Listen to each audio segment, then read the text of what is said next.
అయ్యో మీరు రెడీ అయి కూర్చున్నారా? అయ్యో రావాల్సింది కదా, మీరు కూడా వచ్చుంటే బాగుండేది మాధవ. మీరు లేరన్న లోటే కాని కార్యక్రమం మాత్రం చాలా బాగా జరిగింది కదా బావా?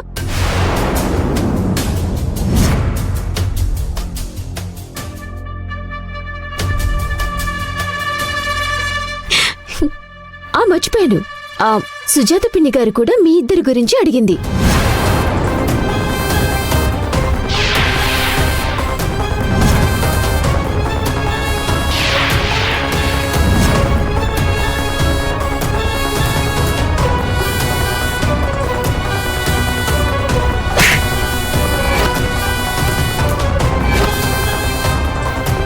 భూమి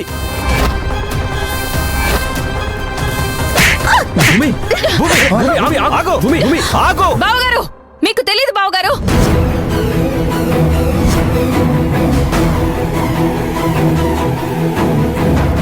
ఇంకా చెప్పేదేముందిరా, మళ్ళీ పిచ్చి పట్టినట్టుంది.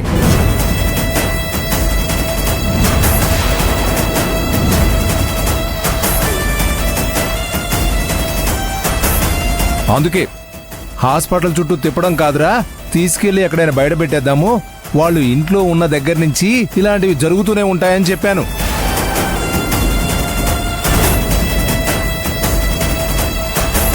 శుభమా అంటూ గుడికెళ్ళి శుభలేఖ పెట్టొచ్చాక మళ్ళీ ఏంటమ్మా నువ్వు, ఎందుకిలా ప్రవర్తిస్తున్నావు?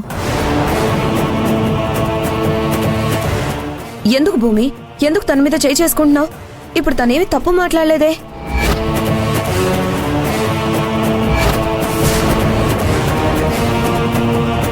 తప్పు మాట్లాడలేదు, తప్పు చేసింది. నన్ను అందరి ముందు పిచ్చిదాన్ని చేసింది.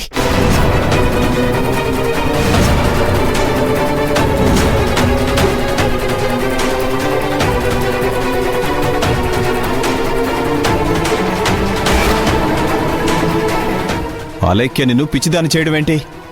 నువ్వు చేసే పనులు కదా అలా ఉన్నాయి. ఇప్పుడు అనవసరంగా నువ్వు తన మీద చేయి చేసుకోవాల్సిన అవసరమే ఉంది.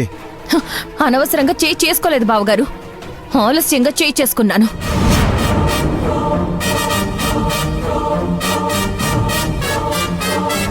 ఈ విషయం ముందే తెలుసుంటే ఇప్పుడు కాదు, అప్పుడే కొట్టుండేదాన్ని.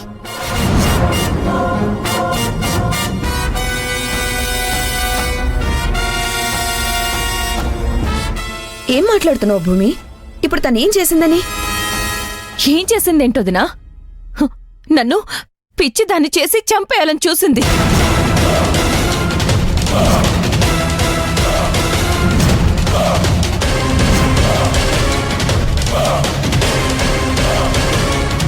అందరి ముందు నేనలా పిచ్చిగా ప్రవర్తించేలా చేసింది.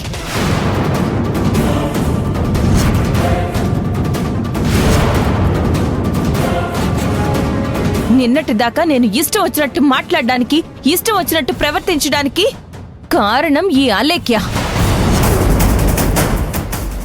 లేదు బావా,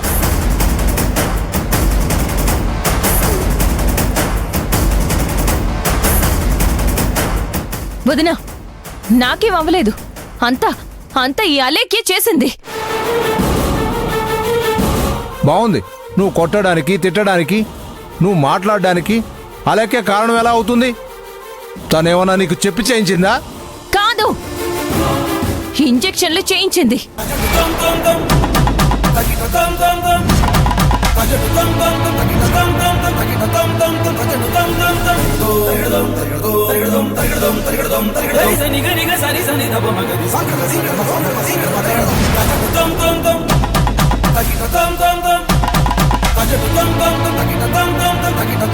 ఇంజెక్షన్లు చేయించిందా? ఏం మాట్లాడుతున్నావు? నిజం మాట్లాడుతున్నాను బావగారు. ఇప్పటి వరకు మీకు నాకు ఎవ్వరికీ తెలియని నిజం మాట్లాడుతున్నాను. ఏంటి నీకు తెలిసిన నిజం? ఇంటికి ఎవరైనా వస్తే చాలు పిచ్చి పట్టిన దానిలాగా వాళ్ళని వీళ్ళని కొట్టడం, అది చాలదని ఇప్పుడు నా మీద చేయి చేసుకుంటున్నావా? నా మీద నిందలు వేస్తున్నావా?